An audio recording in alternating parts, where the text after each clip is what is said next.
Noruega, julho de 2011. Uma bomba explode na cidade de Oslo, matando 8 pessoas. Em uma ilha a 40 quilômetros de distância, mais de 500 adolescentes correm para salvar suas vidas. Um atirador solitário os está caçando metodicamente.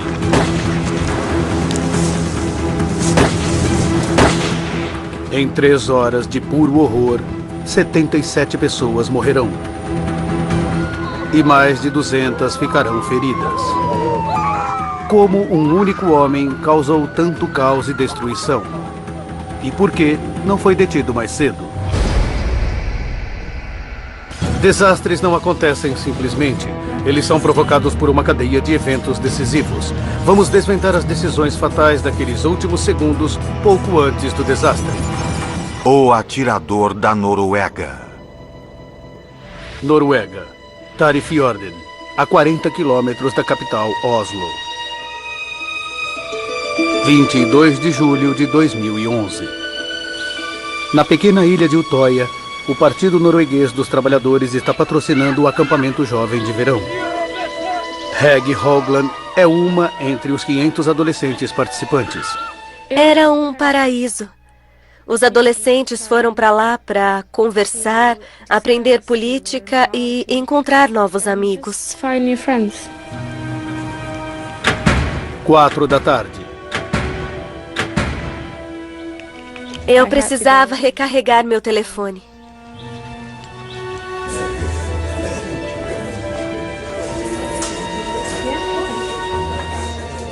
Quando estava no hall, eu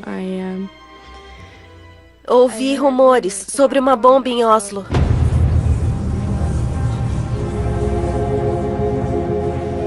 O pai de Hege é um policial de alta patente na capital.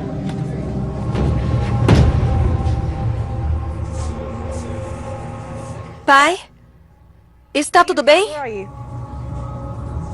Eu ouvi alguma coisa sobre uma bomba. Está envolvido? Ele disse que estava voltando para o trabalho e que eu não deveria incomodá-lo.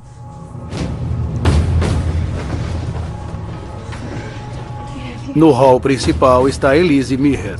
Eu soube da bomba pela minha amiga, Hege.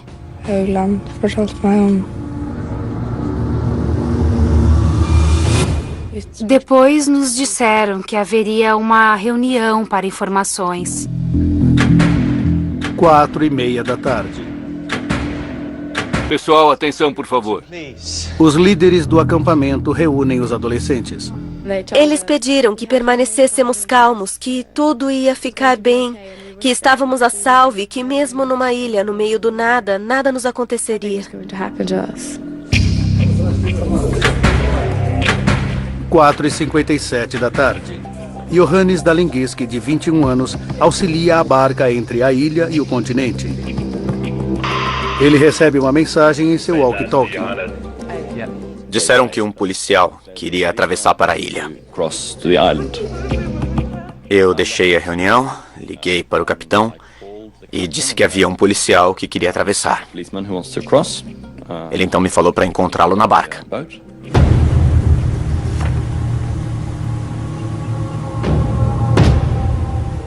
Quando chegamos ao outro lado, eu olhei para o policial.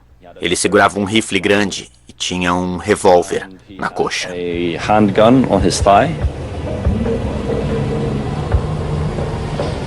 Para mim, parecia um policial. Eu nem pensei 2 vezes. Ele tinha dito que era da polícia secreta e que ia para a ilha procurar bombas.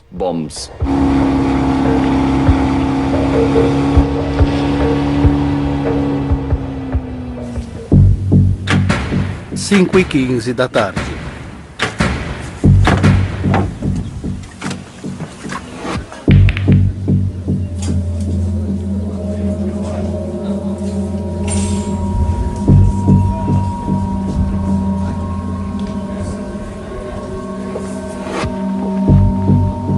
O administrador do acampamento e um guarda de segurança vão interceptá-lo.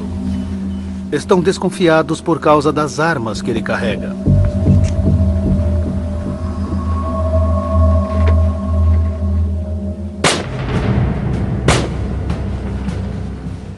ouvi tiros.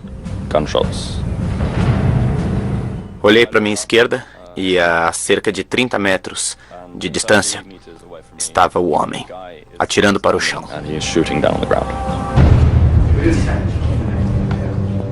Alexandra Peltri está com Reg e Elise no hall principal. Primeiro nós pensamos que eram bombinhas ou fogos de artifício. As pessoas ficaram incomodadas, achando uma coisa desnecessária, já que havíamos acabado de saber das bombas nos escritórios do governo.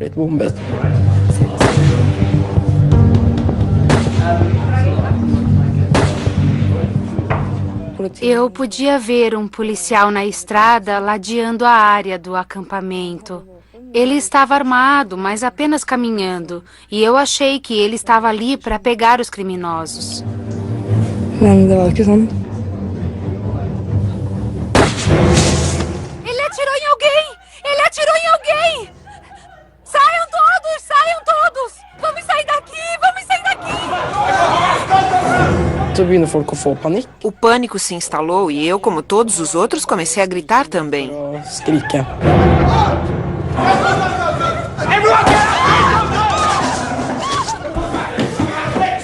As pessoas corriam desnorteadas e ninguém sabia o que fazer.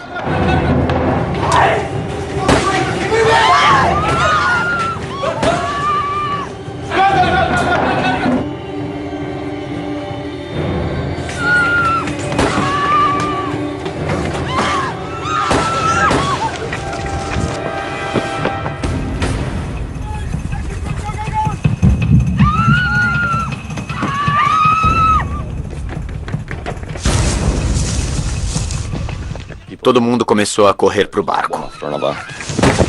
Havia uma sensação geral de emergência e urgência para sair da ilha.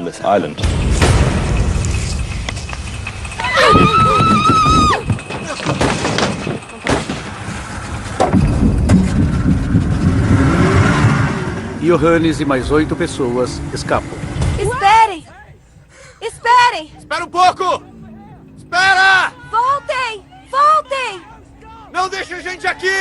Eu vi a barca se afastando para o vale. Nós tentamos chamá-los, agitando os braços, mas a barca continuou se afastando.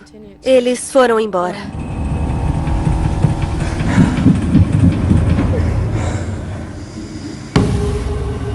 Às 5h24 da tarde.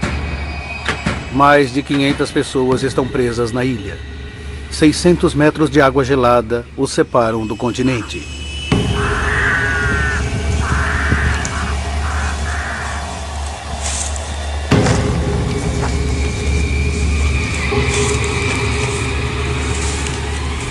O atirador está na área do camping, no coração da ilha.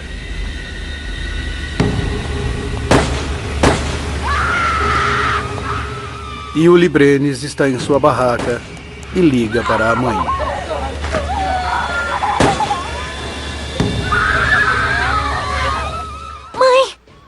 Mãe, há um lunático à solta!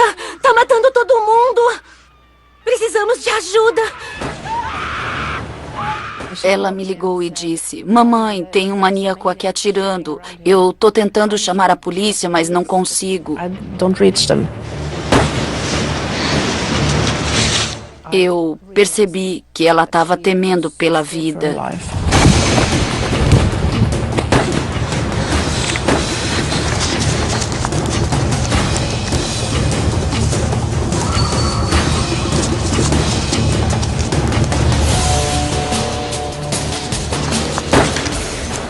Naquele momento, eu vi que poderia perder a minha filha.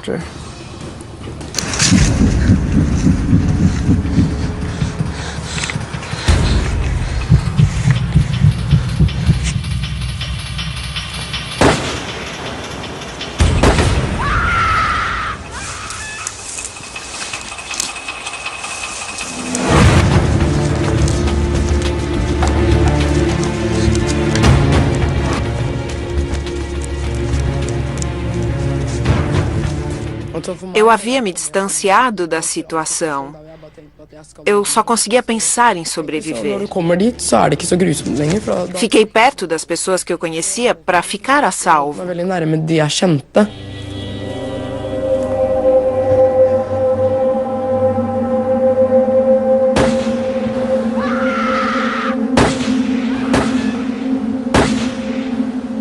Nós ouvíamos tiros o tempo todo.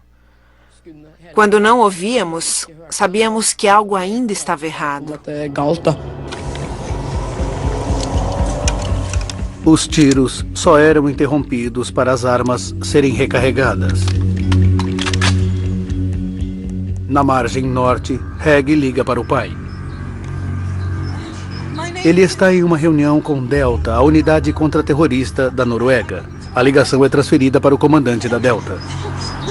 Eu perguntei quando eles iriam nos salvar e ele disse que em 1 hora, possivelmente. Mas que já estavam a caminho. 5h52 da tarde.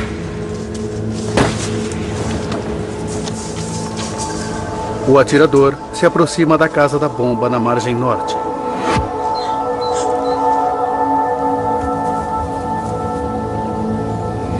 Elise está ao telefone com a mãe. Disseram na TV que ele está vestido como policial.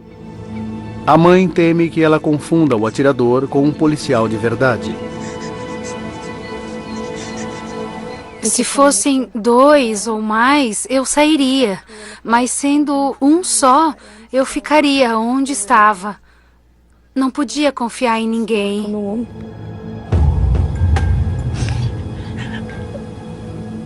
Então, vimos movimento na floresta.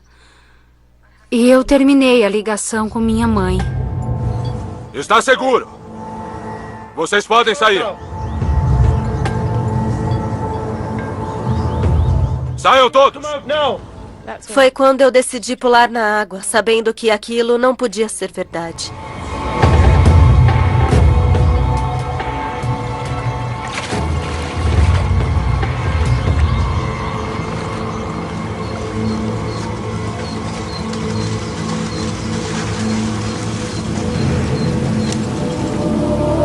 Está seguro. Está seguro. Todo mundo pode sair.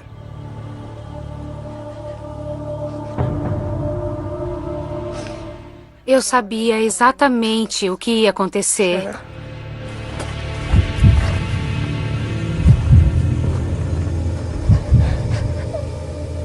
Passaram-se alguns segundos. Então ouvimos muitos tiros.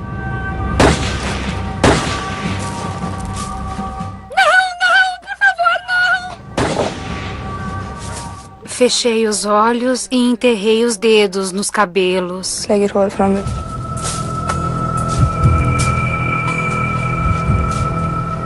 Fiquei imóvel, fingindo estar morta.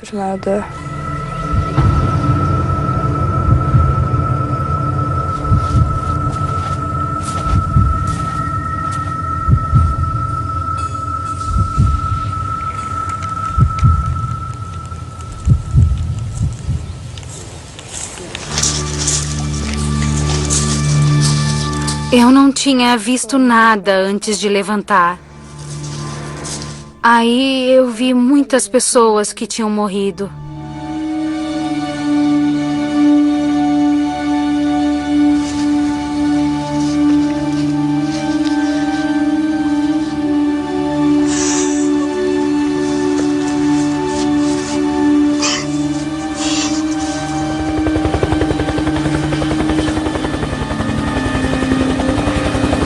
Reg é uma das pessoas nadando em direção ao continente.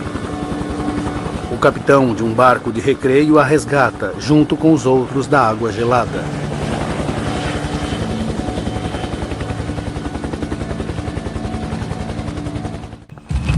Seis e 15 da tarde.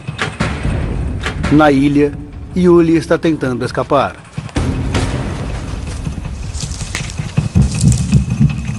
Ela envia uma mensagem para a mãe. Estamos escondidos nas rochas ao longo da costa. É uma sensação de impotência quando você está a centenas de quilômetros de sua filha e não pode ajudá-la.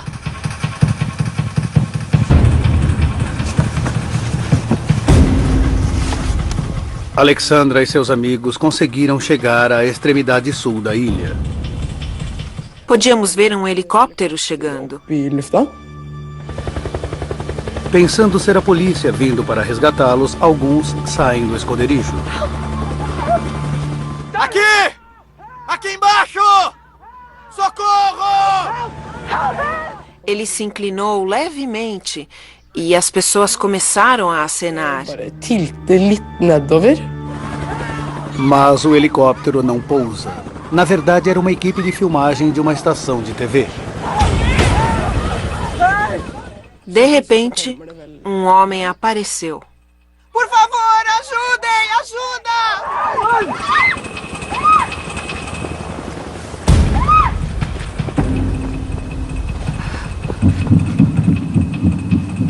Olhei direto nos olhos dele.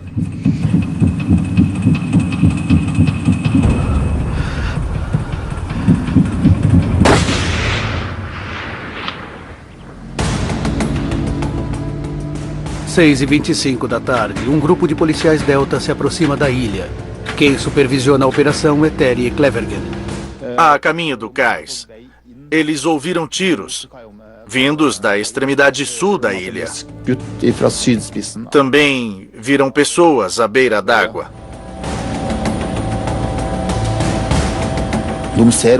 Quando o atracaram, eles foram direto para o sul, onde acreditavam estar o atirador.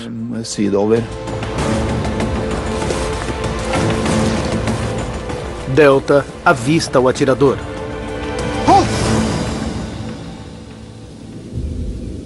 Podia-se ver que ele usava um colete e que formava um volume. Poderia ser um cinto-bomba. Eles o mandam parar. Ele continua andando na direção dos meus homens.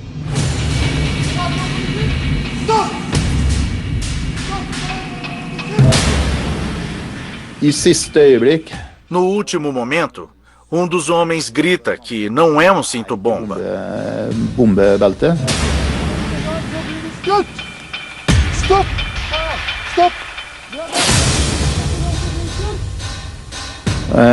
E, ao mesmo tempo, a pessoa segue nossas ordens.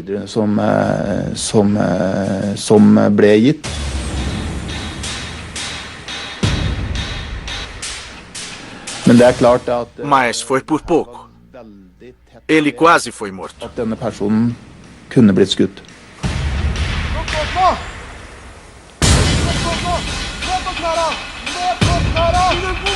Videre 6h34 da tarde.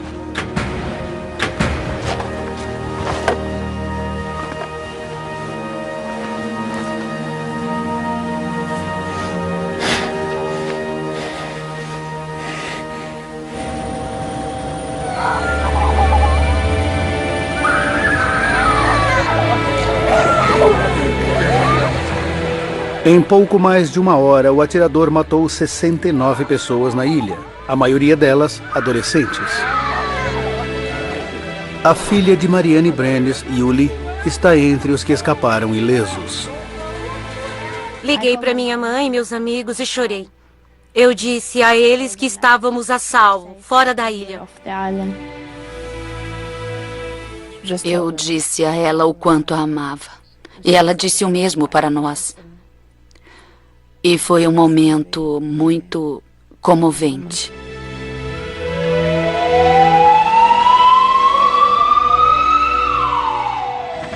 Para Alexandra, o pesadelo ainda não acabou.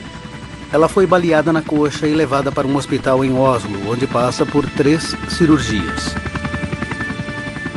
A bala entrou e saiu do outro lado. O atirador é rapidamente identificado como Anders Breivik, um norueguês de 32 anos. Depois de sua prisão, ele confessa o ataque em Utoya e a bomba em Oslo. No total, ele matou 77 pessoas e feriu mais de 200. É o ataque isolado mais letal no solo norueguês desde a Segunda Guerra Mundial. Agora, revendo os eventos que levaram a 22 de julho, podemos revelar como foi que um único homem foi capaz de espalhar tanto caos e destruição e por que não foi detido antes.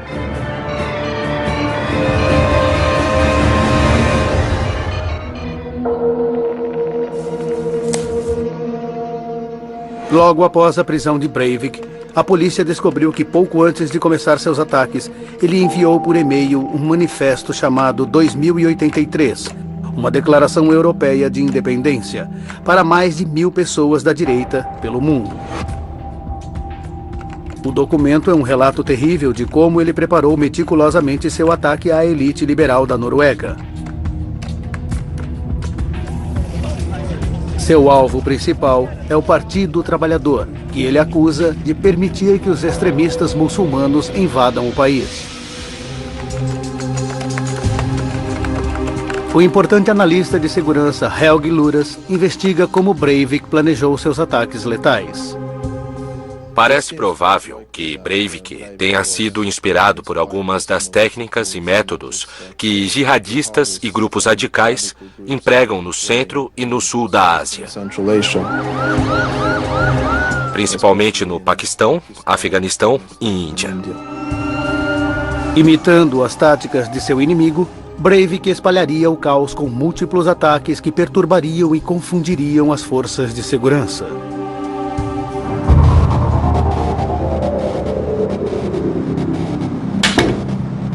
Primeiro, ele faz o ataque à bomba ao gabinete do primeiro-ministro no centro de Oslo.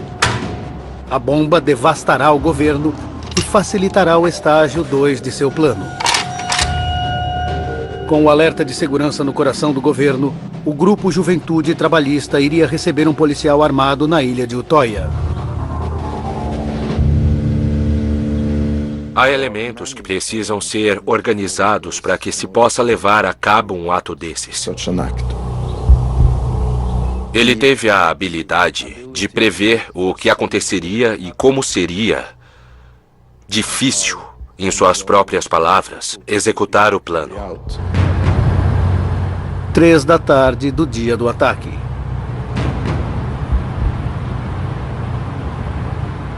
Breivik dirige uma van branca para a sede do governo no centro de Oslo.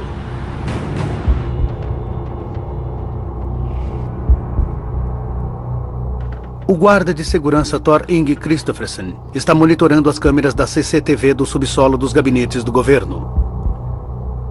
Temos que retirar carros daquela área todos os dias. Breivik estaciona a van na porta da entrada principal do gabinete do primeiro-ministro e departamento de justiça. Não é permitido ficar ali. Nós sempre tentamos achar o motorista para retirar o carro. Eu rebobinei o vídeo e vi um homem sair do veículo. Parecia estar de uniforme de uma companhia particular de segurança. Eu quis segui-lo com as câmeras, mas não pude encontrá-lo. A 2 ruas dali, Andreas Olsen está a caminho de casa. Eu vi o que parecia ser um policial vindo na minha direção pela direita. Ele estava de capacete. Eu vi um distintivo na roupa dele. Minutos mais tarde, ele vê o mesmo homem dirigindo um carro prata. Foi quando eu fiquei desconfiado, porque ele foi na contramão, na rua de mão única. Eu, então, anotei o número da placa. 13h22 da tarde. Na sala de controle da CCTV, Thor utiliza o zoom na van para ver se ela tem marcas de identificação. Quando aproximei a imagem da placa, o carro explodiu.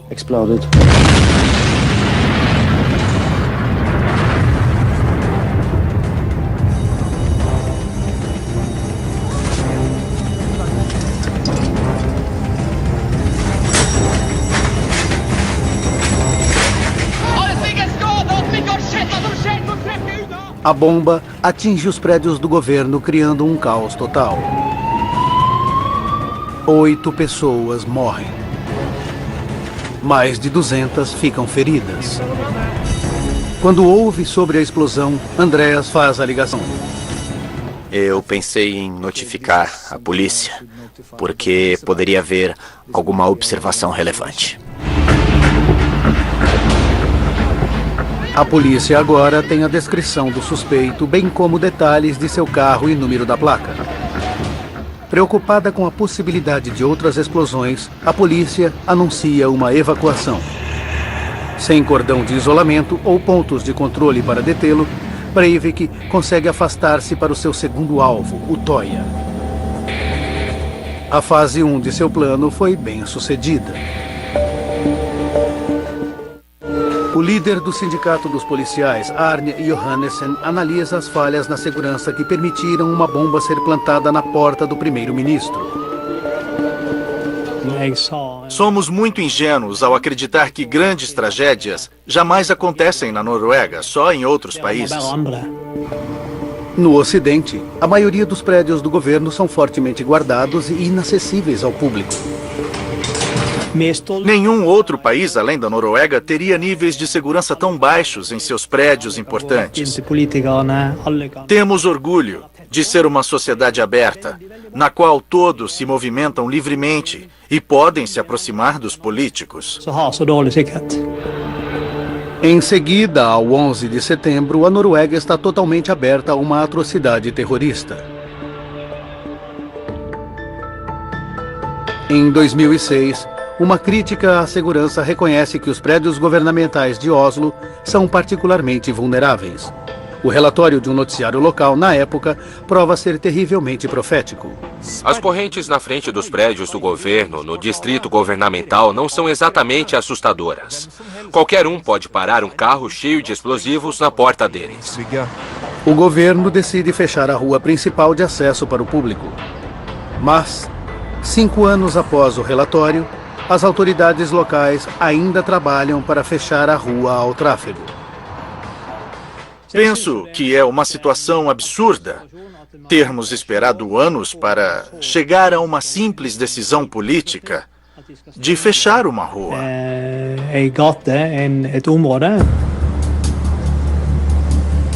Arne crê que a demora representa a complacência da Noruega e a falta de urgência quando se trata de problemas de segurança. Eu chamo a isso paralisia. Paralisia política. Ninguém quer assumir a responsabilidade. Em 22 de julho de 2011, a rua continua aberta. Breivik consegue então estacionar seu carro-bomba bem na porta do gabinete do primeiro-ministro.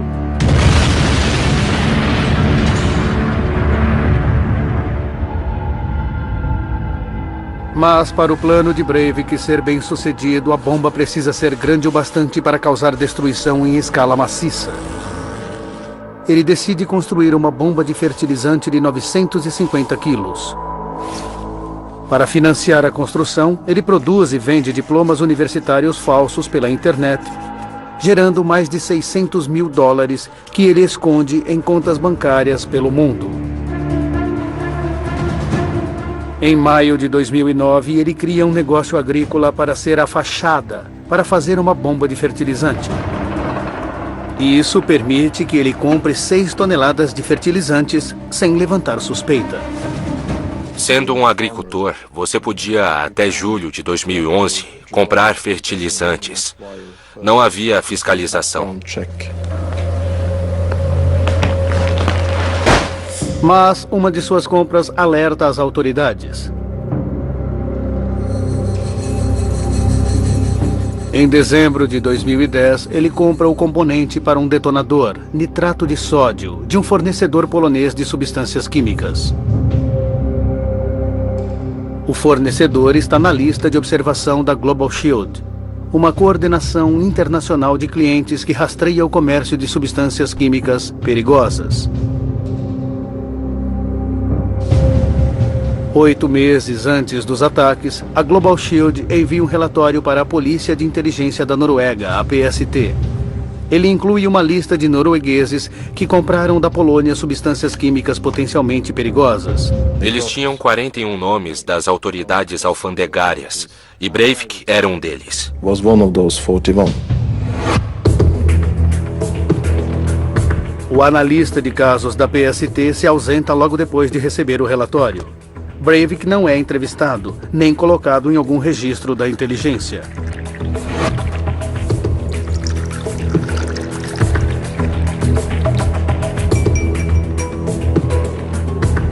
Se ele tivesse ficado em uma lista de observação que pudesse dar à PST informações adicionais, teria sido justificada legal e operacionalmente continuar a procura por Breivik.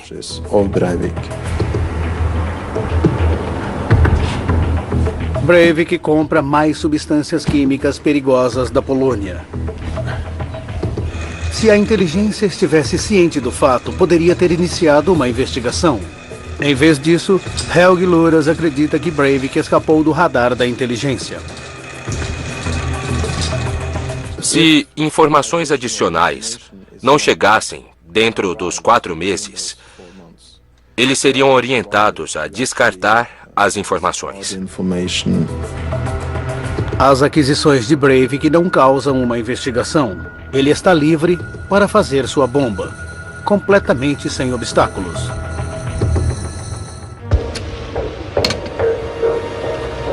Breivik, porém, seria considerado como risco ao tentar comprar armas, um rifle automático e uma pistola Glock. A caça na Noruega é uma atividade comum, o que significa que muitas pessoas têm seus próprios rifles. Mas caçadores não têm necessidade de uma Glock. Para conseguir a licença para comprar essa arma, ele precisa praticar regularmente em um clube esportivo, um clube de tiro. De novembro de 2010 a janeiro de 2011, Breivik compareceu a 15 sessões de treinamentos de um clube de tiro em Oslo e se candidatou à compra de uma Glock. Inicialmente houve recusa da polícia. Eles contataram Breivik pedindo informações adicionais. Breivik explica que está se preparando para uma competição que teve as regras modificadas para incluir armas desse calibre. A história é confirmada pelo clube de tiro. A última chance de deter Breivik antes do ataque agora escapa por entre os dedos da polícia.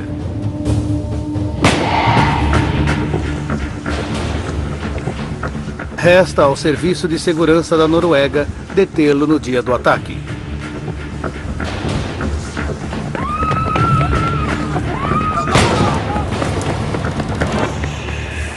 A bomba foi detonada com sucesso e tudo depende da resposta ao ataque à ilha Utoya. Porém, 1 hora após a primeira vítima ter sido baleada, a polícia ainda não havia chegado.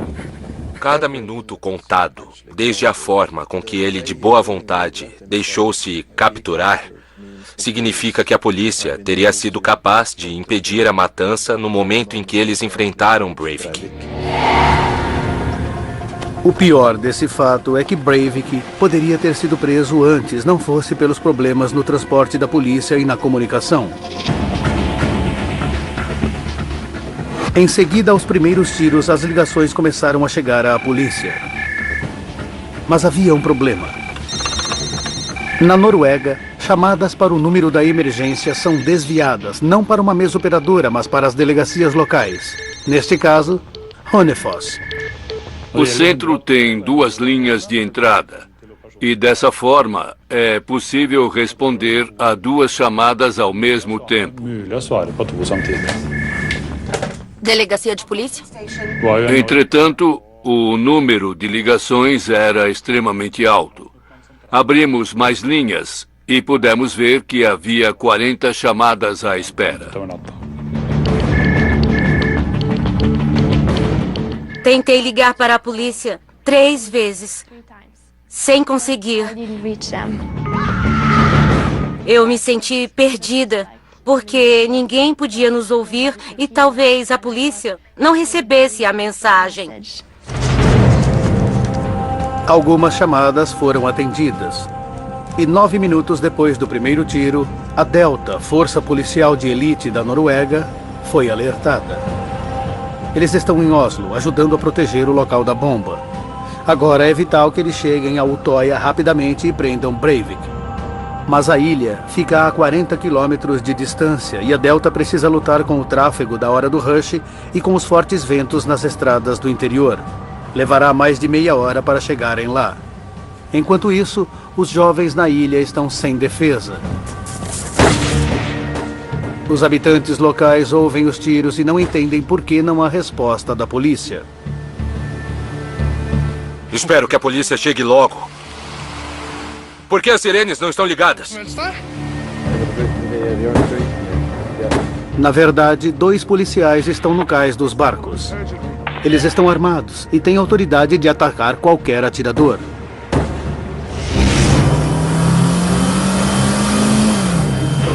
A Força Delta tenta desesperadamente contato com eles. É extremamente importante para nós o contato com o distrito policial local, para que eles nos deem orientações. Tentamos repetidamente, mas não foi possível. O problema é que o sistema de comunicação de emergência da Noruega está em processo de modificação de analógico para digital. Em julho de 2011, a Delta está no novo sistema digital, enquanto que a polícia local está no velho sistema analógico. Fomos transferidos para a linha local de comunicação, mas a qualidade era péssima. Era quase impossível ouvir o que estava acontecendo. Com a polícia local e a Delta apenas em contato esporádico, as informações vitais não são comunicadas. Havia uma opinião conflitante se era um ou se eram vários criminosos. Do cais da barca, os policiais acreditam tratar-se apenas de um atirador. Mas a Delta está em contato indireto com os adolescentes na ilha e tem informações adicionais. O segundo homem em comando me perguntou se eu havia visto a pessoa e se sabia quantos eram. O som de cada bala que Breivik dispara ecoa pela ilha. Os adolescentes apavorados pensam ouvir mais que um criminoso. Eu disse a ele que os rumores eram de 4 pessoas atirando e que eram policiais. Tínhamos entendido que havia de 3 a 5 criminosos na ilha. Como resultado, a polícia local, que poderia ter acabado com a violência de Breivik, recebeu ordens de esperar pela Delta. A falha em avaliar corretamente o nível de ameaça tem trágicas consequências. Acreditando que enfrentam vários atiradores, a Delta decide varrer a ilha com 23 policiais armados. Ainda faltando a barca principal, eles precisam contar com o barco da polícia local para chegar à ilha. Temos um barco da polícia no distrito policial de Nordre Buskerud. Ansiosos para ajudar, muitos tomam o barco. Ele tem 10 lugares e o número de pessoas a bordo é muito alto. Depois de 200 metros, o barco para. O barco estava baixo demais e a água começou a entrar na parte de trás quando tentaram dar ré. Isso causou a parada do motor. Enquanto Breivik continua sua matança, os policiais da Delta ficam à deriva no barco. E precisam ser resgatados por um barco civil. Isso custou uma demora extra e as pessoas foram mortas como consequência.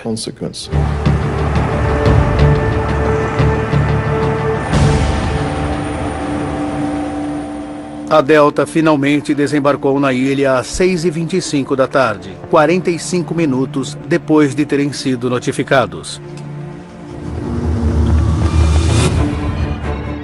Agora, tendo estudado as investigações, podemos descobrir as falhas que levaram a 77 mortos e mais de 240 feridos.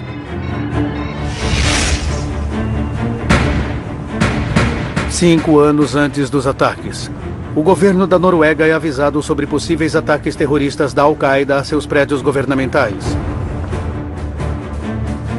Enquanto os serviços de segurança se concentram em prender extremistas islâmicos, Anders Breivik, norueguês, planeja ataques terroristas à elite liberal.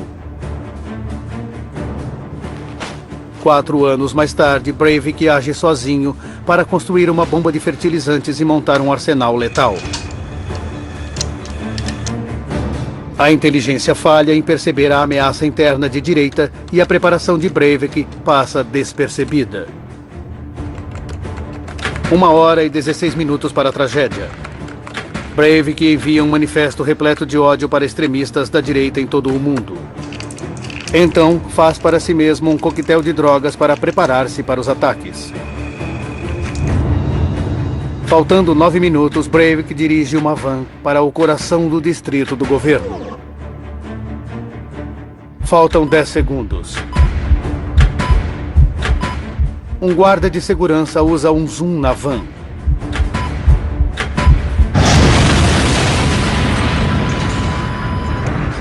Oito pessoas são mortas, muitas outras feridas.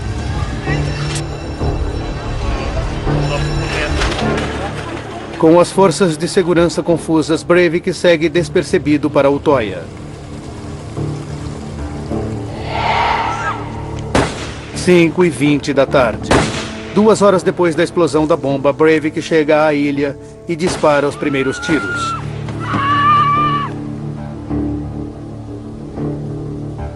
A elite Delta é contatada em minutos. A ilha fica a 40 quilômetros de Oslo. Apenas 10 minutos de helicóptero. Mas a Delta não tem um. Eles precisam contar com a polícia ou o exército para lhes fornecer um helicóptero. No dia 22 de julho não há nenhum helicóptero disponível. A única opção é viajar por meia hora até Utoya. Problemas de comunicação atrasam a Delta mais ainda. E por mais de 1 hora, Breivik não é incomodado pela polícia. A delegacia local está sobrecarregada com ligações da ilha. Breivik afirma ter ligado para a polícia 10 vezes para se render, mas só se conectou 2 vezes.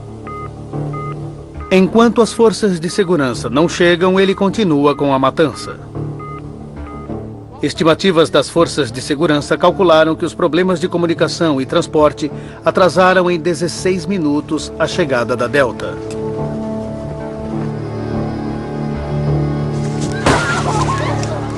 Acredita-se que 20 pessoas perderam a vida durante esses últimos 16 minutos. Estamos isolados da dura realidade do mundo na Noruega. E isso fez com que as pessoas encarassem como sonâmbulas as realidades que mais tarde se apresentaram. Em março de 2012, a polícia e a PST admitiram falhas operacionais e se desculparam publicamente por não ter detido Breivik bem antes. Em nome da PST, eu gostaria de me desculpar por não termos conseguido evitar o ataque terrorista. O governo norueguês, depois da tragédia, aumentou os investimentos no serviço de inteligência e melhorou as comunicações e o transporte para os serviços de emergência. Anders Breivik foi acusado de atos de terror e assassinato. E foi condenado à pena máxima de 21 anos de prisão.